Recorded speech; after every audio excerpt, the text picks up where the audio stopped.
नमस्कार, बहुत स्वागत है आप सभी का। मैं हूं आपके साथ नैना यादव, लेकर हाजिर हूं हमारा खास शो इंडिया बोल रहा है। इंडिया बोल रहा है में आज बात हम करेंगे किस तरह से पाकिस्तान एक बार फिर से भारत को गीदड़ भभकी दे रहा है।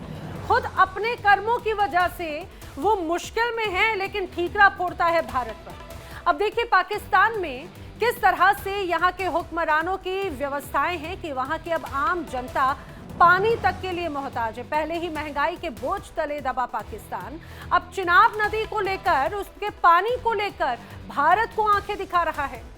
किस तरह से अब बौखलाहट सीधे सीधे नजर आती है वो हम आपको बताएंगे कि किस रूप में यहाँ पर लगातार एक एक करके पाकिस्तान की मुश्किलें बढ़ती हुई नजर आती हैं। बूंद बूंद को तरसा पाकिस्तान भारत को गीदड़ भभकी देता है। और सोचिए पाकिस्तान के ऐसे हालात हैं कि अब पाकिस्तान को अपनी आवाम की प्यास बुझाने के लिए नया कर्ज यूरोपीय यूनियन से लेना पड़ रहा है। और इसी कर्ज के चलते पाकिस्तान एक बार फिर से मुश्किलों में घिरता हुआ नजर आता है। और लेकिन इसका ठीकरा वो फोड़ता है भारत पर। तो पाकिस्तान एक बार फिर से तड़पता हुआ नजर आता है। एक बार फिर पाकिस्तान पानी के लिए बूंद बूंद को तरसने वाला है। वजह है सिंधु जल संधि।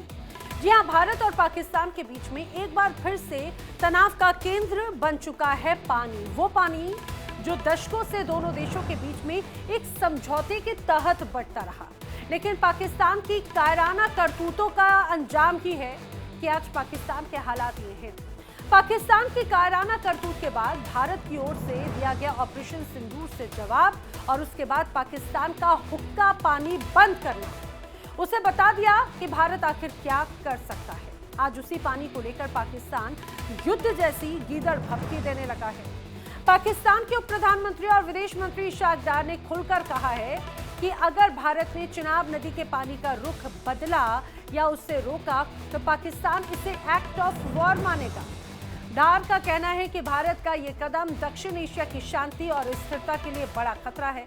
लेकिन बड़ा सवाल दरअसल ये है कि पाकिस्तान को वाकई में इस बात का डर सता रहा है कि भारत अब सिंधु जल संधि को लेकर कोई बड़ा और स्थायी फैसला ले सकता है।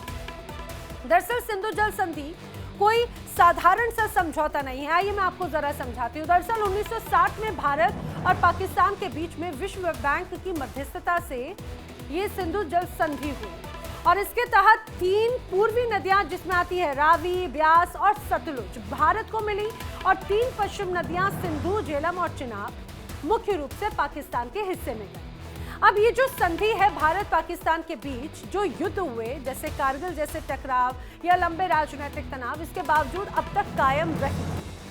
अब इसे अक्सर दुनिया के सबसे सफल जल समझौतों में गिना जाता रहा। लेकिन अप्रैल 2025 में तस्वीर बदली। हुआ जम्मू कश्मीर का पहलगाम हमला। आतंकी हमले में 26 पर्यटकों की मौत हुई, और उसके बाद भारत ने साफ संदेश दिया कि आतंकवाद और सहयोग एक साथ नहीं चल सकते।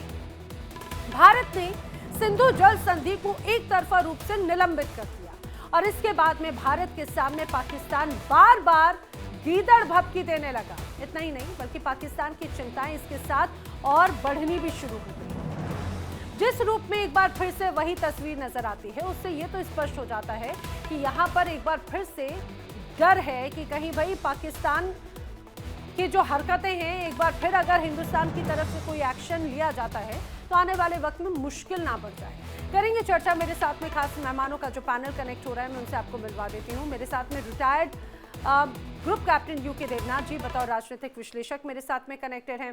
पाकिस्तान से पत्रकार मोहम्मद बिलाल शफीक इस दौरान मेरे साथ में कनेक्टेड हैं। आप दोनों का बहुत स्वागत है। मैं सबसे पहले यूके देवनाथ जी आपका रुख करना चाह रही हूँ। सर, मुझे जरा समझाइए कि चिनाब नदी की अहमियत क्या है दोनों देशों के हिसाब से, चाहे बात पाकिस्तान की हो या फिर हिंदुस्तान की। और मैं अगर इस जल संधि की बात करूं तो इसकी इंपॉर्टेंस भी जरा समझाइएगा। जी हाँ, इंडस वाटर ट्रीटी तो 1960 में भारत और पाकिस्तान के बीच में साइन की गई थी। जी। उस वक्त भारत और पाकिस्तान के बीच में जो रिश्ते थे वो नियर नॉर्मल थे, करीबन करीबन ठीक ठाक थे। उसके 3 साल के बाद दोनों देशों ने एक युद्ध लड़ा 1965 में।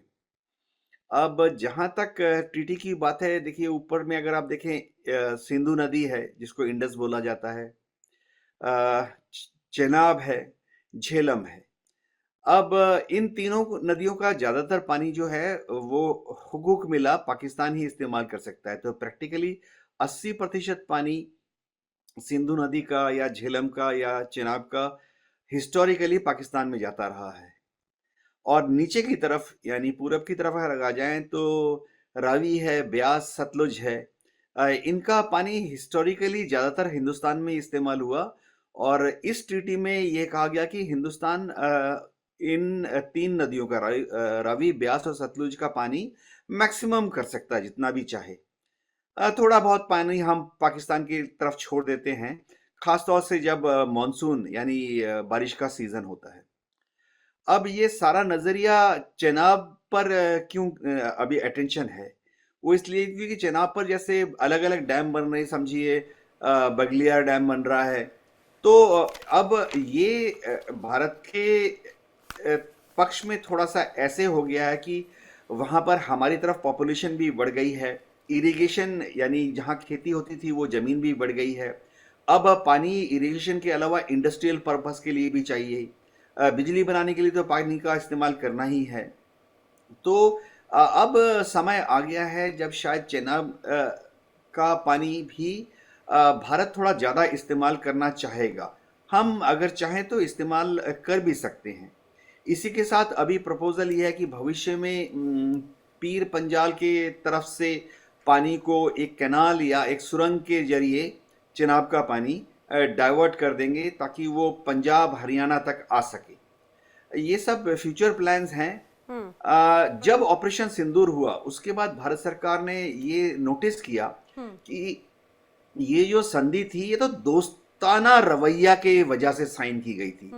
ये संधि का बेसिस ये था कि हिंदुस्तान और पाकिस्तान एक दूसरे के साथ नॉर्मल पड़ोसी की तरह रहेंगे।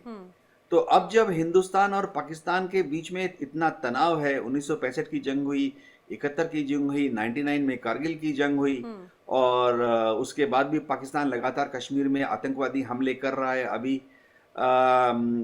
तो अब शायद समय आ गया है कि इस संधि को हम रीनेगोशिएट करें और इन सब नदियों से ज्यादा पानी भारत के इस्तेमाल के लिए ले आए। जी ठीक है सर, ठीक है। आपने बहुत बखूबी तरीके से इसे समझाया कि आखिर चिनाब नदी की क्या अहमियत है दोनों मुल्कों के बीच में और सिंधु जल संधि का क्या इम्पोर्टेंस रहा है हमेशा से।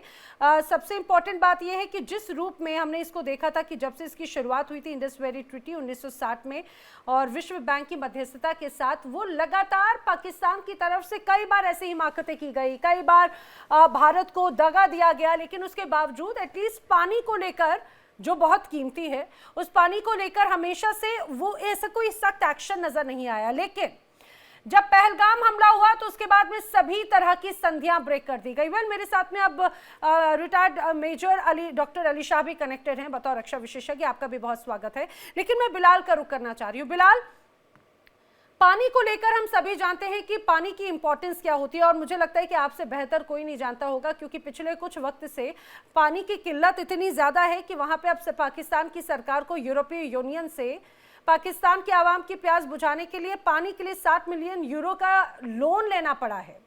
ये भी अपने आप में एक बड़ी तस्वीर है। लेकिन इसके बावजूद आपके मंत्री बार बार रह रहकर सीधे सीधे बड़ी धमकी देते हैं। इन धमकियों के क्या मायने? अरे आप अंदरूनी तौर पे व्यवस्था सुधारिए ना, सुधारते हैं नहीं और दूसरों को धमकी देते हैं। अच्छा, इसमें सबसे पहले हमारे जो ग्रुप कैप्टन बैठे हैं आपके पैनल से हैं, लेकिन मेरे लिए काबिल एहतराम है। ये कहते हैं कि 1960 में पाकिस्तान और इंडिया के ताल्लुकात बेहतर थे या नियर टू नॉर्मल थे, इन्होंने ये टर्म यूज। उसके पहले मैं ये क्लियर कर दूं, ये तो सवाल ही पैदा नहीं होता कि पाकिस्तान और इंडिया के ताल्लुकात किसी भी दिन बेहतर रहे हो। 47 में हमें आजादी मिली, आपने नहरी पानी हमारा बंद किया, आपने हमारे इकोनॉमिक रिसोर्सेज जो थे, जो जॉइंट इकोनॉमिक रिसोर्सेज थे, वो नहीं दिए। ठीक है, 1947-48 में कश्मीर की वार हुई, अल्हम्दुलिल्लाह आधा कश्मीर हमने ले लिया, चाहे घर में घुस के लिए। बात आपने पूरी सुननी है, बीच में इंटरफेयर नहीं करना। मैं उठ के क्योंकि मैंने उनको टाइम दिया। हाँ, जहां मैं अब्यूसिव हूँ, जो मेरा मजाज नहीं है, तो आपको पूरा हक है मुझे। अरे बोल तो, आपको कौन टोक रहा है, बोलो तो जी। हाँ, उसके बाद कोल्ड वॉर शुरू हो गई। मैं आपकी आदत की वजह से कह रहा हूँ ना, कोल्ड वॉर में इंडिया ने एक ढोंग रचाया नॉन अलाइंड मूवमेंट का, नैम जिसे कहते हैं, कि जी हम न्यूट्रल हैं, लेकिन एक तरफ यूएसएसआर से भी फंडिंग लेता रहा, दूसरी तरफ यूएसए से भी फंडिंग लेता रहा, असलहा लेता रहा, पैसे लेता रहा। क्यों? क्योंकि वो चाहता था कि वो पाकिस्तान को डोमिनेट करे। लेकिन 1962 में इंडिया और चाइना की जो बॉर्डर वार हुई उसमें इंडिया को बदतरीन शिकस्त हुई। 1965 में वो जो 15 साल 18 साल इंडिया ने नॉन अलाइनमेंट मूवमेंट का जो ड्रामा रचाया कि हम न्यूट्रल है, हम किसी के नहीं है, वो पाकिस्तान ने भी उसके नाको चने चबवा दी। अब आ जाते पानी पर। यहाँ मैं आपको एक बात तो इसमें अगर इसाकदार साहब की जगह होता ना, वो तो ये कह रहे ना कि इंडिया का ये एग्रेशन है, इंडिया जो है पाकिस्तान का पानी बंद कर रहा है और ये एक्ट ऑफ वार तस्वुर किया जाएगा। मैं अगर उनकी जगह होता तो मैं उस स्टेटमेंट को दोबारा दोहराता जो DGISPR अहमद शरीफ साहब ने दोहराई थी कि अगर हमारा पानी बंद करेंगे ना तो हम सांसें बंद कर देंगे। वो नेचुरल बात है, वो इसलिए नेचुरल बात है कि मैं अगर यहाँ भूखा मार रहा हूँ, मैं अगर आप अपर रिपेडियन स्टेट है, मैं लोअर रिपेडियन स्टेट हूँ, मेरे पास यहाँ पानी नहीं है, मेरी ज़राअत को खतरा है, मेरे बच्चे अगर खुदा न खास्ता प्यासे होंगे तो मैं मेरे इधर कोई बेवकूफ लिखे गाल पे कि मैं इंडिया को भी रहने दूंगा, मैं तो फिर कहूंगा पूरे का पूरा खित्ता वो वाइप आउट होगा। ये मैं आपको हकीकत बता रहा हूँ। हमारे यहाँ अल्हम्दुलिल्लाह भी सोच पाई जाती है। वो पंजाबी जी कहते नहीं आप नहीं या गाहक नहीं, ना खेडांगे ना खेडन दवांगे। तो आप पागल हैं। आप मुझे बताएं आपने कितनी रिसर्च करके आई है। 1960 में वर्ल्ड बैंक के तहत ही हुआ, झेलम चिनाब और सिंधु पाकिस्तान को मिला, रावी ब्यास और वो शत्रुज इंडिया को मिला, उसके बाद पाकिस्तान के तेवर बदला। भाई साफ सी बात है, अगर हमारा पानी बंद होगा हम ना खेलेंगे ना खेलने देंगे, ना मंदिरों में घंटी बजेगी, मैं आपको हकीकत बता रहा हूँ, ना फिर कोई गाय के मूत्र से अपना इलाज करेगा, ना गाय के गोबर से अपनी स्किन को ग्रो करेगा। मैं इस तर्ज अमल का, इस सोच का बंदा हूं। अब आगे आपने जो बोलने बोल ले। हो गया आपका? हो गया। और भड़ास निकालनी है? नहीं, I am telling you the fact. अरे भैया वो भड़ासी दिख रही है, वो बौखलाहट दिख रही है बिलाल। इतनी इत्मीनान से मैंने सुना, मुझे लगा शायद कुछ काम का बोलेंगे। अरे आपने अपनी मानसिकता दर्शा दी बिलाल, आपने अपनी मानसिकता दर्शा दी कि आप सिर्फ कटने काटने मरने मारने की बात करती है। अब सुनो बिलाल शफीक, सुनो जरा, तुम बार बार वहां से बैठकर जो गीदड़ भपकी दे रहे हो, मेरी बात सुनो। मैं बिल्कुल समझ गई जिस तरह से जो अंदाज है कि हम कटने काटने पर मरने मारने पर उतारू हो जाएंगे, यही मानसिकता है। अगर यही सुधार लेते ना तो आज जिस तरह से सिंधु जल संधि को भारत ने पहलगाम हमले के बाद में रोका, इसके पहले हर बार तुमने तो हर बार तुम्हारी तरफ से, हर बार पाकिस्तान की तरफ से धोखा दिया गया। मैं हर बार आप करके बोलती हूँ, मुझे लगता है उस आपके काबिल ही नहीं है, उस आपकी काबिल ही नहीं है जनाब। आपको इतने इत्मीनान से मैं सुन रही हूं कि शायद कुछ काम की बात बोलेंगे, लेकिन नहीं।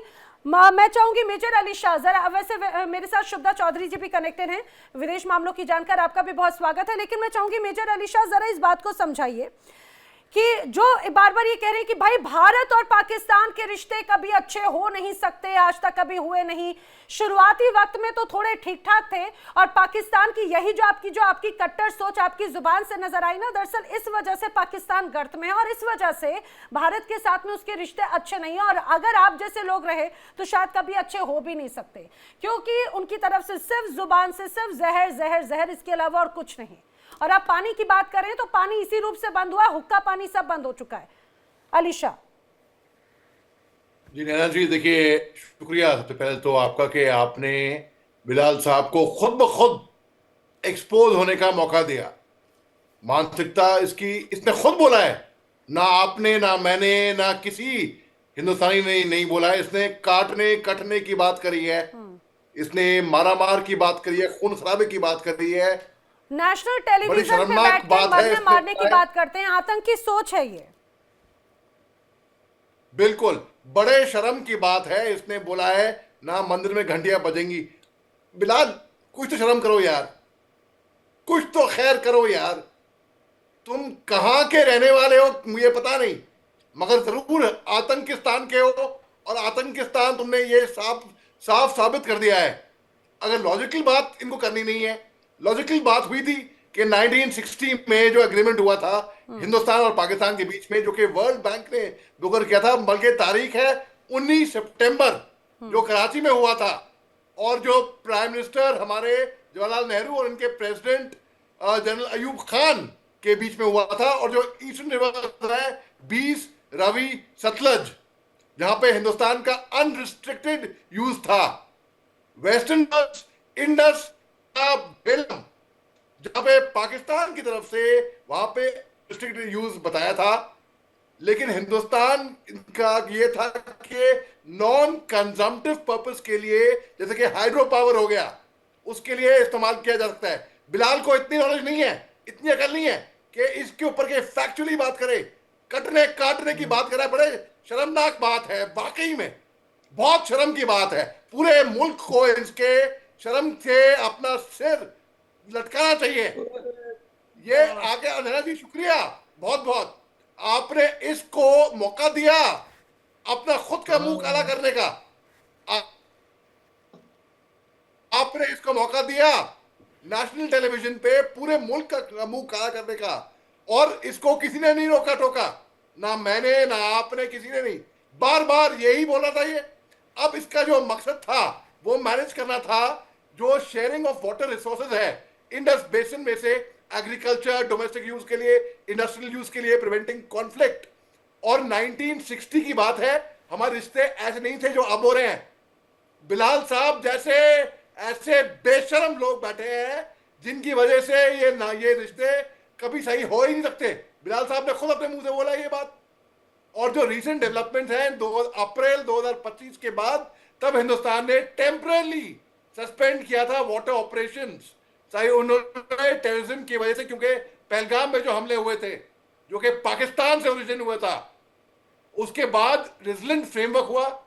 और ये सस्पेंशन जो है ये रिएक्शन था हमारी तरफ से, और इनको मौका मिला था कि सुधर जाओ भैया, हम खाना पानी बंद कर देंगे, लेकिन ये सुधरते नहीं है। लेकिन उसके बावजूद भी पॉलिटिकल टेंशन हुए थे इंडस वैली ट्रीटी के, जो कि लार्जली फंक्शन हुए थे 6 डिकेड से, 6 डिकेड्स, यानी 60 years almost you can call it. और जो सपोर्ट करता है 100 millions facilitating large scale projects. और जो परमानेंट इंडस कमीशन है और जो डिस्प्यूट है रेजोल्यूशन का मैकेनिज्म का, वो एक लैंडमार्क एग्जाम्पल है वाटर डिप्लोमेसी का। तो इसको हमारा शुक्रगुजार करना चाहिए कि हमने फिर भी इनको पानी दिया। जो पानी पीते हो ना बिलाल, क्या मालूम है आपको, पानी पिलाना स्वाब का काम होता है। हमने कितना स्वाब कमाया, और आप कटने काटने की बात करते हो। शर्म आनी चाहिए आपको।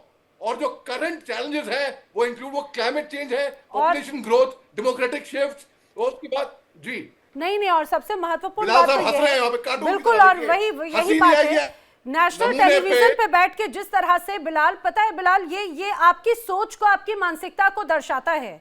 और हाँ बिल्कुल, ये आपकी मानसिकता को दर्शाता है, और पूरी दुनिया जानती है जिस तरह से आप कटने काटने मरने मारने की बात करते हैं। यही किया है आपने 78 सालों तक, और यही किया है, और यही पूरी संसार भी जानता है। आपसे यहाँ पर सिंधु जल संधि की बात करें, पानी की बात करें, और आप बात कह रहे हैं कि भारत में आप नेशनल टेलीविजन पे बैठ के आप मुझे धमकी दे रहे हैं। आप मुझे यहाँ पर धमकी दे रहे हैं कि मंदिरों में घंटियां नहीं बजेंगी। आप मुझे धमकी दे रहे हैं।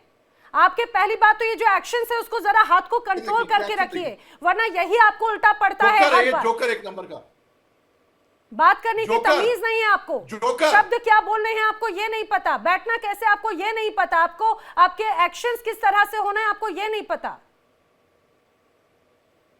शुभदा जी, मुझे जरा समझाइए, मुझे इस बात की जरा अहमियत को समझाइए, क्योंकि मैं बार बार, अगर हम जानते हैं कि कई बार भारत और पाकिस्तान के बीच में शुरुआत से ही कई बार ऐसे हालात बने, भारत ने हर बार शांति समझौते की बात कही, 47 से लेकर 2025 तक समय समय पर पाकिस्तान की तरफ से कई बड़े हमले, कई बड़ी भारत के अंदर हमले और सीमा पर हमले, कारगिल युद्ध से लेकर अलग अलग कियोस्क, तमाम ऐसी बड़ी परिस्थितियां बनी।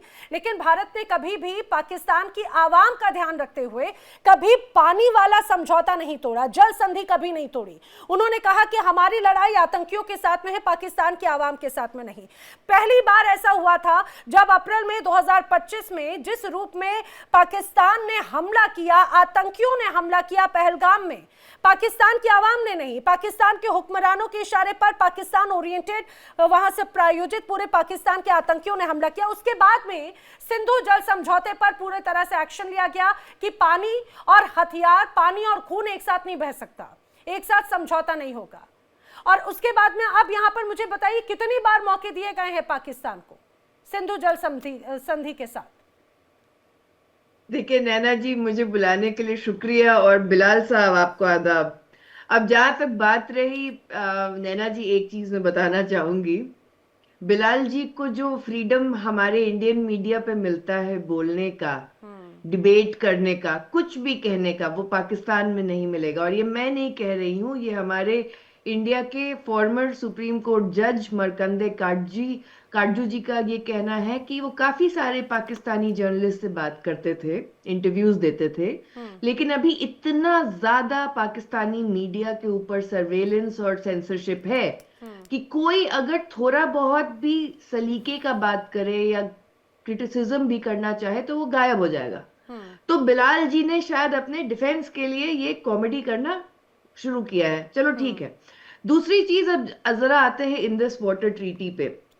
देखिए, इंदस वाटर ट्रीटी जो है, इसको अबेयंस में रखा गया, कैंसिल नहीं किया गया। ये दोनों अलग अलग चीज होती हैं, अबेयंस और कैंसिलेशन। बिलाल जी आप गूगल कर लेना। दूसरा जो है, जहां तक बात रही कि इसमें वर्ल्ड बैंक का मीडिएशन है, तो पाकिस्तान को तो डरने की जरूरत ही नहीं है। वर्ल्ड बैंक इसमें मीडिएटर है, तो कोई डरने की आपको जरूरत नहीं है। दूसरी चीज इंपॉर्टेंट, बहुत इंपॉर्टेंट होती है नैना जी, बोली गई चीज से ज्यादा इंपॉर्टेंट होती है कि बोलने वाला कौन है। अब इशाक धर साहब जो हैं, ये शरीफ फैमिली, नवाज शरीफ और शहबाज शरीफ दोनों के बहुत ही क्लोज एड रहे हैं। ये 4 बार फाइनेंस मिनिस्टर रह चुके हैं। इनका जो इकोनॉमिक पॉलिसीज, जो पाकिस्तान का अभी जो डेब्ट क्राइसिस है, उसको फेमसली इनफेमसली दरो इकोनॉमिक्स भी बोला जाता है। 2017 में जब नैना जी पैनामा पेपर्स लीक हुआ था ना, तो इसी इशाक दर का नाम आया था। फिर 5 साल के लिए लंदन में ये एग्जाइल में थे। 2000 में इसी इशाक दर ने कन्फेस किया कि उन्होंने $14.68 मिलियन शरीफ फैमिली के लिए अदला बदली की है। उनका खुद का कन्फेशन है। दूसरी चीज है जो कुछ ही घंटे पहले हुआ है, कुछ ही घंटे पहले आज हुआ है, और आपके माध्यम से मैं ये कंडोलेंस देना चाहूंगी। मामा कदीर बलोच एक बहुत बूढ़े इंसान, बहुत ही बलोच पश्तून आइडेंटिटी पे फाइट करने वाले, कराची इस्लामाबाद की ठंडी में एकदम जाके वो ह्यूमन राइट्स के ऊपर बात करने वाले, कराची प्रेस क्लब में हमेशा शामिल होने वाले, उनका देहांत हो गया। वो जितने भी बलोच लोग थे जो मिसिंग थे, जो 40,000 से ज्यादा है, उनके लिए सालों से काम कर रहे थे। तीसरी चीज जो बहुत इंपॉर्टेंट है कि अब पाकिस्तान में जस्टिस कैसे होता है। मैं इमरान खान और उनकी वाइफ को सपोर्ट नहीं कर रही, लेकिन मैं जस्टिस के प्रोसेस का, लीगल प्रोसेस का बात कर रही हूँ कि अदयाला जेल में किस तरीके से क्लोज डोर हियरिंग होती है इतने साल, मतलब इम्प्रिजनमेंट के बाद, और फिर उनको घोषित कर दिया जाता है कि हाँ, he and his wife they are guilty. Process का मैं क्वेश्चनिंग कर रही हूँ। तो जहां तक, और सबसे मुझे इंटरेस्टिंग, और शायद ये किसी टेलीविजन चैनल पे बात नहीं हुई है, बहुत ही इंपॉर्टेंट मुद्दा है, जो है डॉक्टर आफिया सिद्दीकी। डॉक्टर आफिया सिद्दीकी एक न्यूरो साइंटिस्ट है, बहुत बहुत तेज पाकिस्तानी विमेन, बहुत ही इनोवेटिव, बहुत ही अपने टाइम से आगे, अपने जगह से आगे सोच रखने वाली पाकिस्तानी विमेन है। अगर आज यूएस के फेडरल जेल्स में 10,000, 11,000, 12,000 औरतें हैं, उसमें से सबसे ज्यादा जुल्म जो है वो डॉक्टर आफिया सिद्दीकी पे हुआ है। उनका एक बार नहीं, उनका 2-3 बार अरेस्ट हुआ है। रिसेंट उनका अफगानिस्तान में हुआ था। वो ऑलमोस्ट 50 इयर्स ओल्ड है, 50 इयर्स ओल्ड है, और उनका बहुत बगराम बेस में, यूएस में, अभी वो टेक्सास में फेडरल प्रिजन में है।